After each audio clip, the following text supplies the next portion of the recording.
All right, we are live. How's everybody doing? I am doing okay. I'm doing okay. For all the kind words, everybody that reached out, had the feedback to give, taking care of me. I really appreciate it. It means a lot. A really strong community support and feedback on that. Yeah, it is a lot. A lot of really good tips in there too. So the one really big tip was the coconut water. The doctor that I was helping me in the ER side of it. That's something he was really suggesting and pushing was that utilizing a coconut water, but the pure coconut water, not the diluted ones. So he said a lot of them are diluted. So the ones you have to read the label really carefully. The diluted ones have like 80% coconut water, and then the rest of it's like water and sugar. They add a lot of sugar to it, was his point.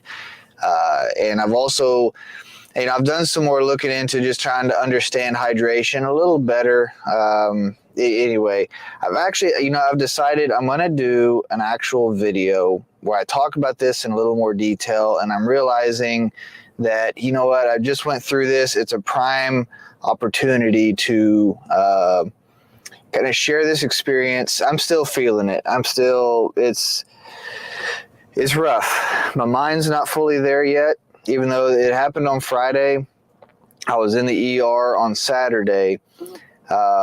My mind is still trying to come back. My body is too. So I still have, I've never dealt with indigestion before, but since it happened, I've just got this constant indigestion type feeling. It's weird.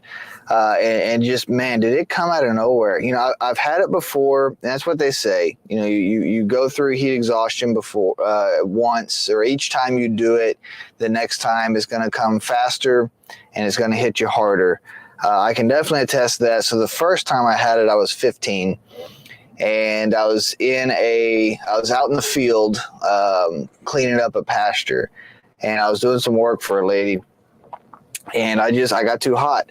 So that ended up leading to where I remember I was sitting there under the tree in the middle of the field and just looking at her house, because you could see it from where I was, but she was in the house working on stuff and whatnot. And I just remember thinking, okay, I'm here by myself. I don't have any water. I didn't bring anything. Either I'm going to get well enough to make it to the house somehow, because I couldn't even stand up at that point, or she's going to at some point walk out the door and see me. One of these is going to happen first. I did, after a while, I sat there a while. I did end up making it to the gate. Right about the time I made it to the gate of the pasture, she came walking out the door, saw what was going on, and got me tended to. So yeah, I was at 15. So this time, it's crazy.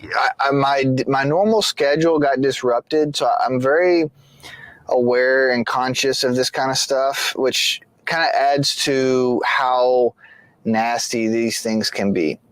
Because even though I legitimately know better, my typical routine is lunchtime is my happy medium point, where if I get my normal lunch, then I'll take a step back and I'll realize that I've not drank enough, or I've not done this, not done that, and I can start to correct for that over lunch and then do better or prepare better that afternoon.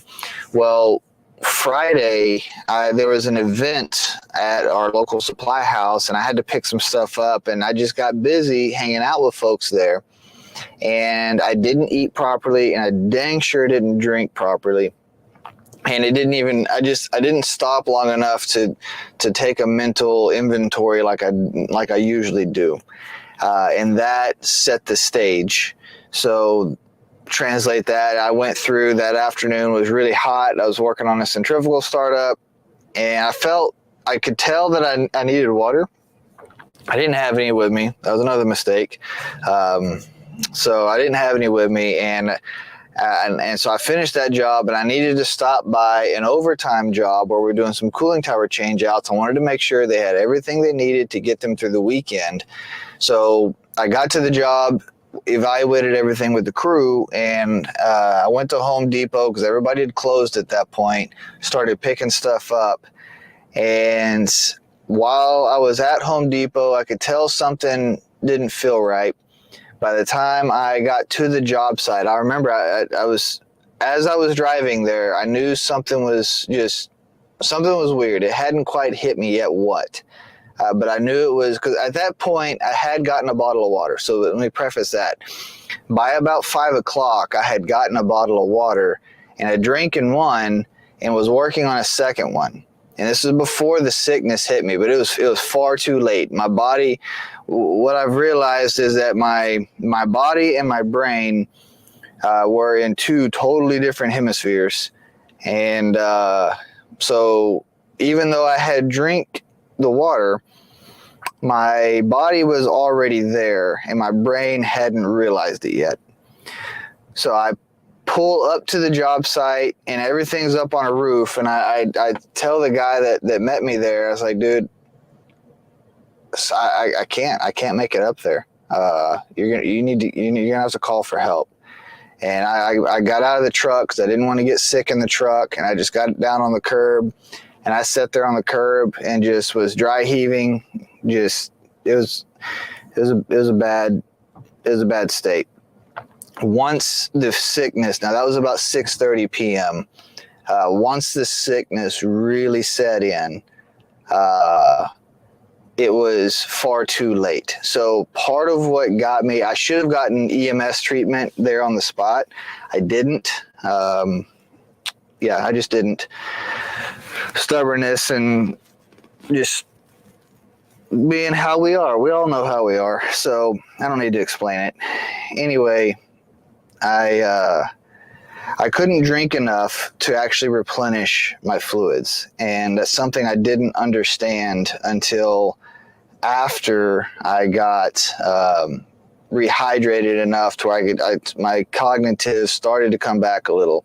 But essentially, if I drank anything more than a tiny sip after I got back to that job site and started getting actual sick, I would get sick. And so I could just take tiny sips at a time.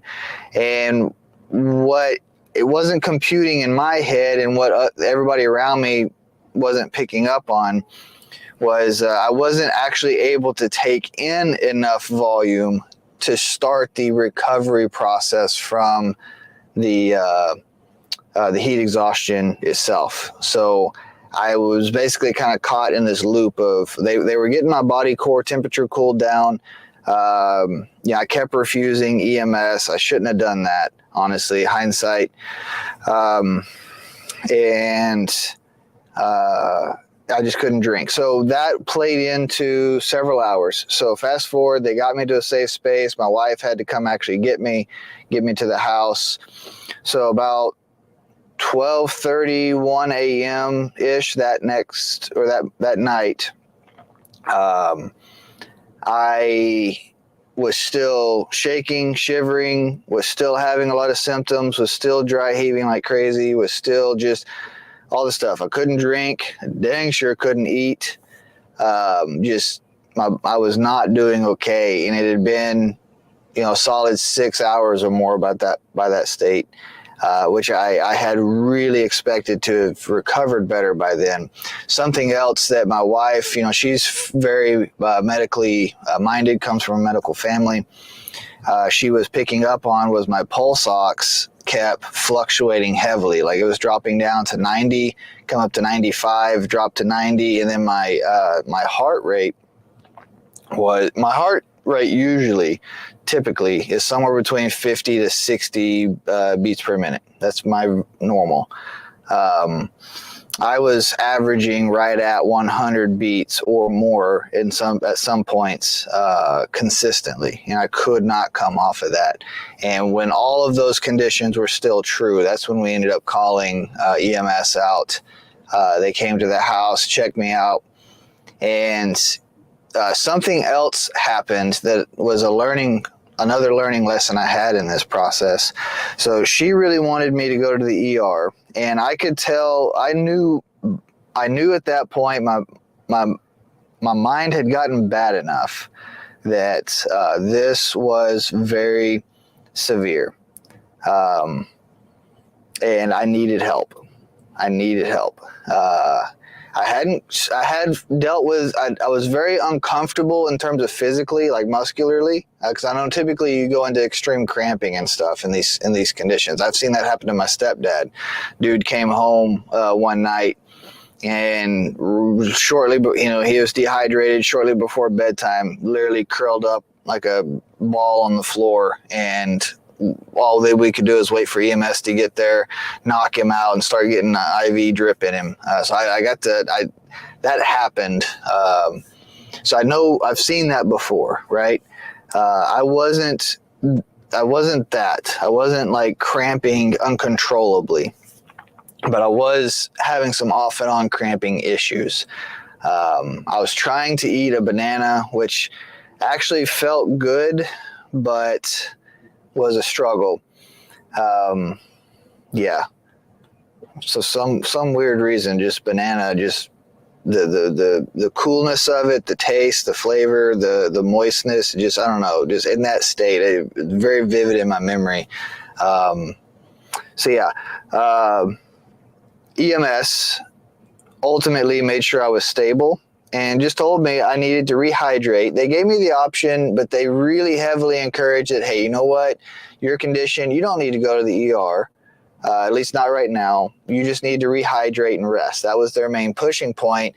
And ultimately, even though my numbers were significantly elevated compared to what I would be normally, they were below EMS's, what they would consider their safety standards. So I was not critical in their eyes, and I was still lucid enough mentally. Now, they don't know me, obviously. My wife was trying to communicate to them, he is not in his right mind. He may be talking to you, but he is not in his right mind.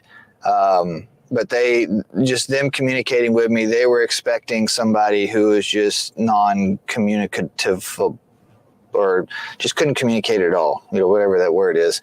That's what they were expecting. So they did end up convincing me that I just needed to continue drinking and rest, which is what I did. And that was the wrong decision. They should have taken me in, or at least got an IV in me. So I woke up the next morning, was not any better whatsoever. I passed out through the night pretty hard. And so at that stage, my wife chunks me in the car, hauls me into the ER, gets me in there. They literally took just a couple of minutes, looked at me, saw what was going on, threw an IV in me. And, that's when I turned around. So even before the IV had finished, I was already feeling more energy. I could feel my body calming down.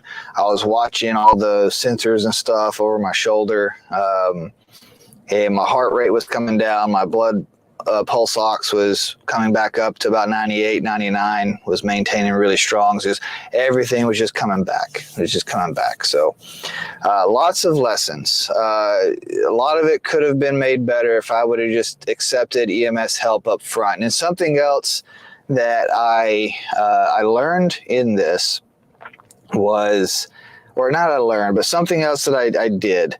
So I've been in supervision of some kind for many years now in the trade. And even outside of this trade, I've worked in the trades of some kind for most of my life. And I've seen guys get to this state several times. This is not a new thing. And every single time, we always get very combative.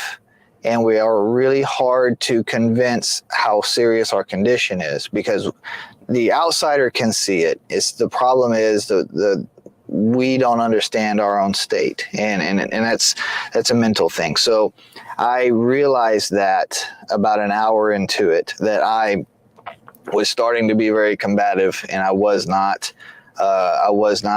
listening. Everybody around me was not overreacting, even though my head said that was the case. I began to realize that was not true. So that made a big improvement. So if I had two suggestions for you, as you go through your summer and career, when you know that when you can acknowledge that you're not okay and you're starting to get sick, trust those around you,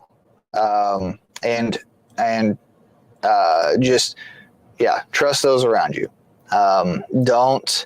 They're not overreacting, and you'll be thankful for it later when they've got you taken care of. The second thing is, especially if you're not able to actually consume fluids without getting sick, then you need EMS.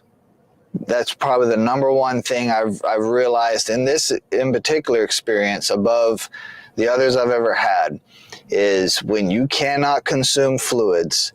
And for those of you who are around somebody who's going through this, and you need to really pay attention, how much fluids are they actually taking? Because I was consistently sipping, but I was literally sipping. And so for those of you around this person trying to help them, really pay attention to how much they can take in at a time.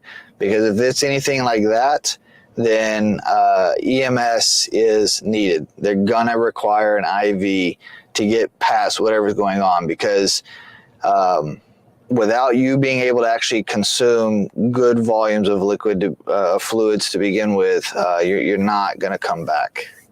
So yes, I still feel it. My body is still very tired. I'm very sensitive to the heat and the sun. That's not something I have a problem with. I've always been in the heat. I've always been in the sun my entire life. But I can tell you right now, I have to be extremely careful. And if I'm in the sun for too long, it just takes me out. It zaps me quick. And I got to go sit down for a while and just kind of let it come back to me. So, this is a big deal. Mine was not a heat stroke, by the way. Not a heat stroke. The doctors did a full panels, did all the stuff. They said I did not break into a heat stroke territory by their standards, but I absolutely was well into heat exhaustion, way beyond what I should have been. Anyway, the point of this live stream wasn't just for that. We were going to chat and hang out and talk about some other fun stuff, but I appreciate everybody, and there's an update.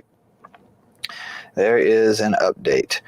So there's lots of chat. If y'all got any questions or anything I want to dive into, go ahead and start shooting them out there. Just another one of those kind of hangout lunches. I see it in there, Frylock and Tom. I see pickle juice for cramps. I keep a Camelback in the truck in case stuck outside on the roof. You know, that's a good idea. I'm not good with maintaining stuff like that. So I'm just not, I'm not the greatest person with self-maintenance. See, my son and I bought a whole case of fresh young coconuts, bring them to us, the job site, and cut.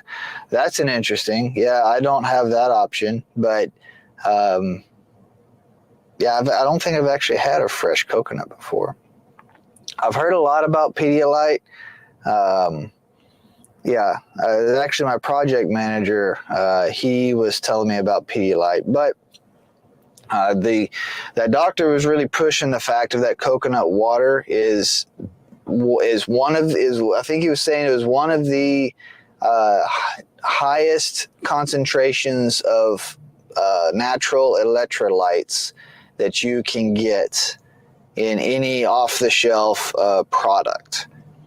And that's why he was really saying at the end of the day, hands down, it's the coconut water. So I'm doing some research. I'm going to build a video around this, and I want to talk more about this and kind of share just more of my experience, what I'm going to do to help myself and hopefully others in the future.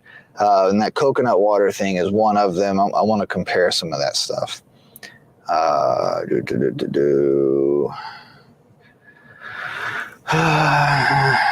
Don't do water and don't do just water and don't do just Gatorade. Alternate between them. So yeah, quit drinking so much coffee. So on the coffee, funny, not really funny. I don't know. Anyway, I've had a absolute coffee aversion since this happened. I've tried to drink coffee twice, and that was Sunday and yesterday. And at neither of them could I get more than 2 or 3 sips into it before my gut just said, nope, you're done. So yeah. Whether I wanted to or not, my body has decided that our coffee habit is not going to be what it once was. Let's see, usually off 3 waters. Bring a cooler up. I'm on the road. On the coffee thing, though, I did look it up. If I do ever drink a coffee, I understand now that it takes basically twice the amount of water to compensate for the 1 cup of coffee. So if I drink 20 ounces of coffee, then I need 40 ounces of water. That was an improvement. Salt tablets. I've used salt tablets, but I work with a Middle Eastern guy. Said in his home country they use to hand them before work. Oh, I guess the salt tablets. Yeah, I've heard of people doing salt tablets. I've never done it myself. Yeah. Let's get into some comments. Like I said, if you've got any questions, I've gotten some requests for a lot of people ask for VRV stuff. I'll try to get as much of that as I can out. I am actually looking at playing with a little bit different format with some of my videos and stuff, and just kind of experimenting with it. Me and the editor are just looking at different things and trying something. I don't know. I've always got ideas. If you look back at you can tell I hardly can stick with anything consistent for more than a couple of months at a time, and then I'll end up wanting to change something. So my thumbnails are a perfect example of this. Yeah.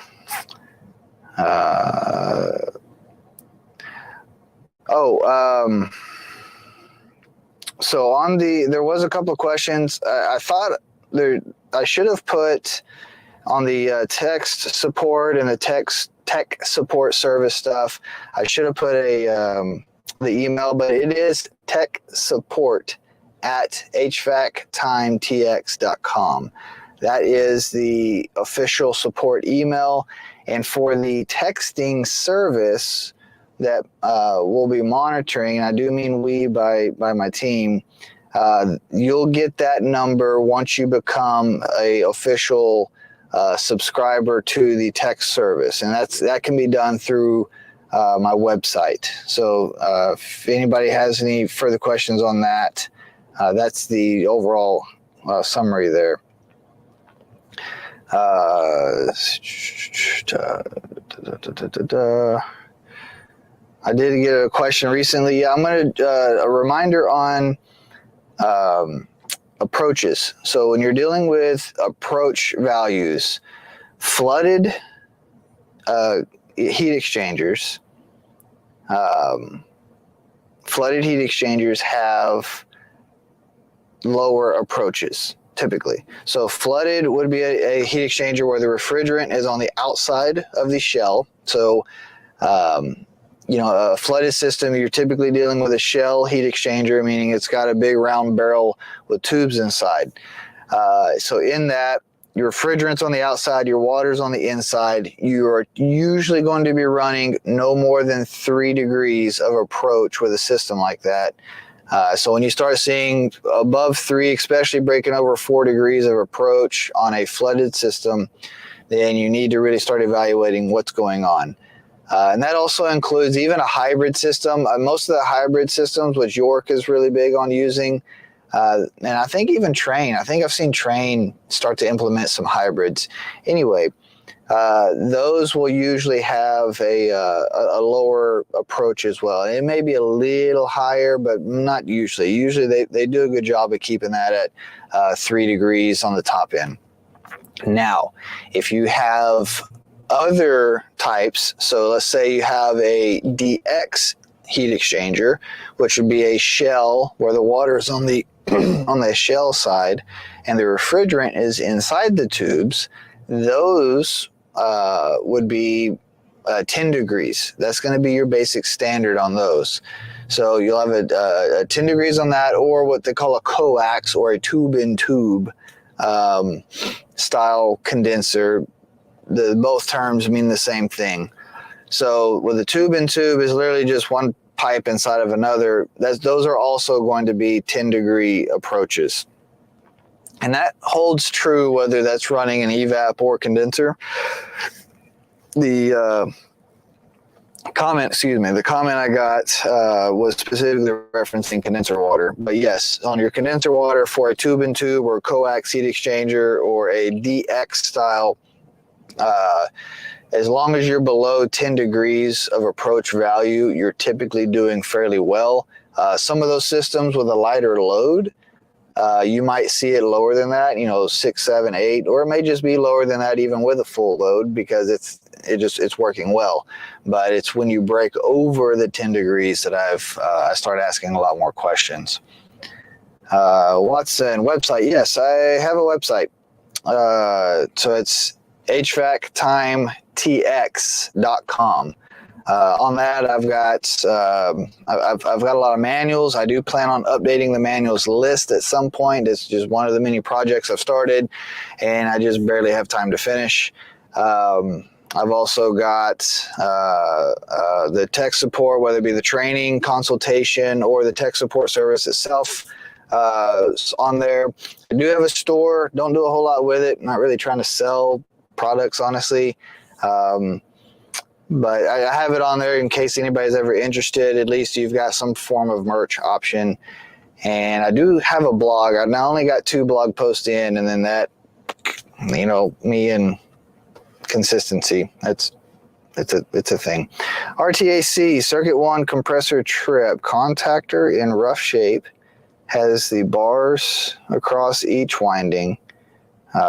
Best way to meg, take bars off. No, you don't need to take the bars off. So, and honestly with that, you don't even have to disconnect anything.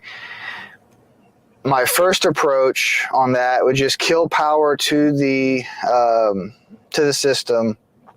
And then one thing that might help, probably wouldn't matter, is yours an XL or is yours a Y delta starting sequence? It's probably a RTAC. It's probably just an XL. I would imagine, especially with the bars across. Yeah, yours would be an XL because if it was a Y delta, you probably wouldn't have the bars. You'd have 6 lines coming back to the electrical cabinet. You probably only got 3. So that being said, XL. Okay, so on the output of the contactor, you can make it there first. That's where I usually like to start. I don't end there. That's not like that's not the end result. But yeah, start at the contactor, pick one leg, go to ground, do your meg check, see how it looks. And then you can do just a regular ohm leg to leg. Make sure all 3 legs are the same ohm rating. Those, I don't remember what those are fairly low. I don't even know that those are over. Those may be 1 or 2 ohms leg to leg.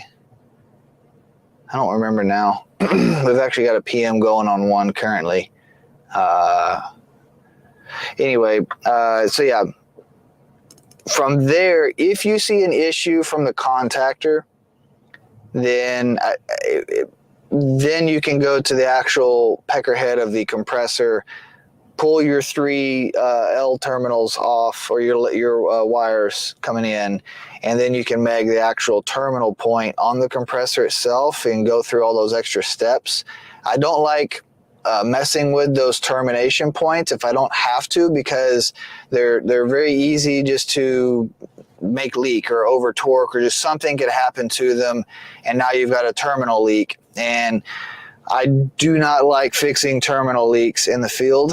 I've done it. Those have kits for them. You can change out plates and such, but I really have had some bad experiences with that, and I much prefer if the customer will let me just send that to a compressor shop, let somebody who can do a tear down on a bench do that, not you in the field trying to take a screw apart. Anyway, yeah, that would be my suggestion. Yeah, hopefully that helps. Good question. That's a good one. If anybody else has anything else, feel free to throw it in there. Just anything at all. It's kind of a free-for-all. I try to come into these with at least some questions already prepped. I tried. That didn't happen. But I ended up spending way more time talking about my heat exhaustion. I thought I would too. Oh, application for my phone. That was another.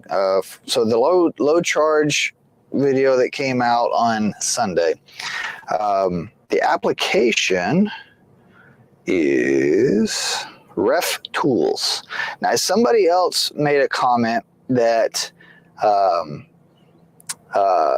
they tried to look this up. It's a Danfoss app, and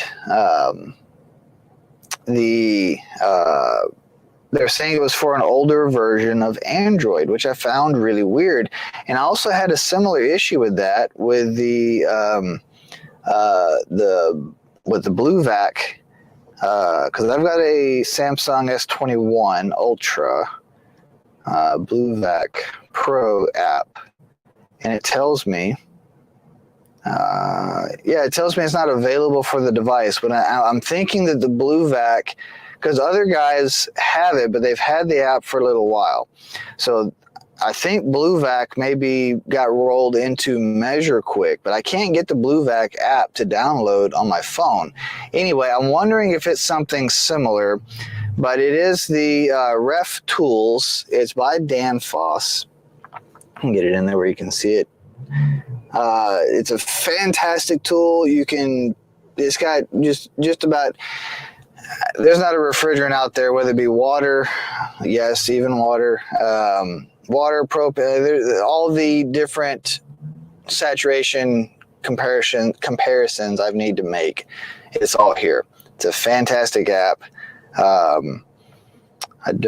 can pull it up in the App Store here. Let's see. It should be Ref Tool. It's changed names several times. It used to be, I think the original name was Refrigerant Slider. Pretty sure that was it. Ref Tools. Yeah.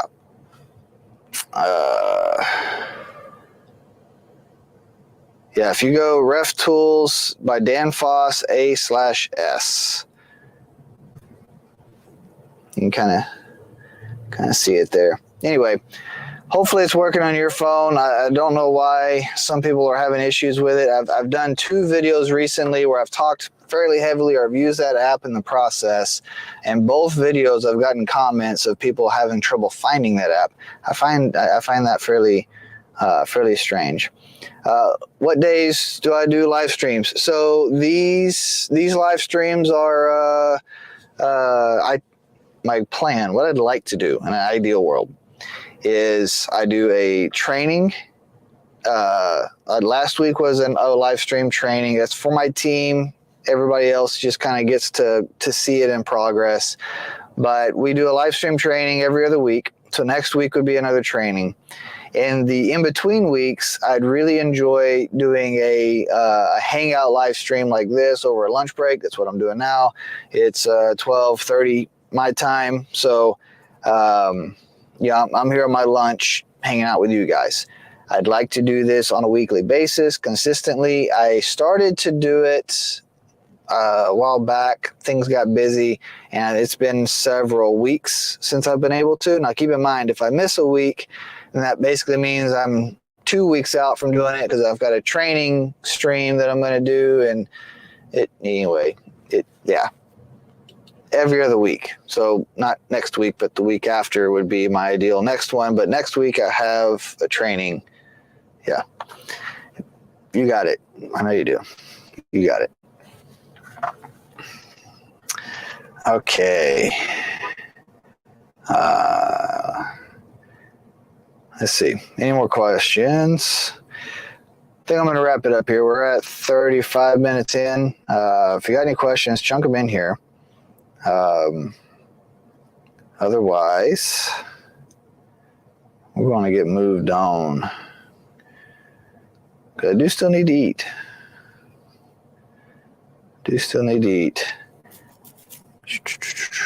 Let's see. I'm just kind of skimming through, seeing what I got on my end. All right, I got nothing's really super standing out to me. This week, by the way, I'm just going to give you a precursor heads up.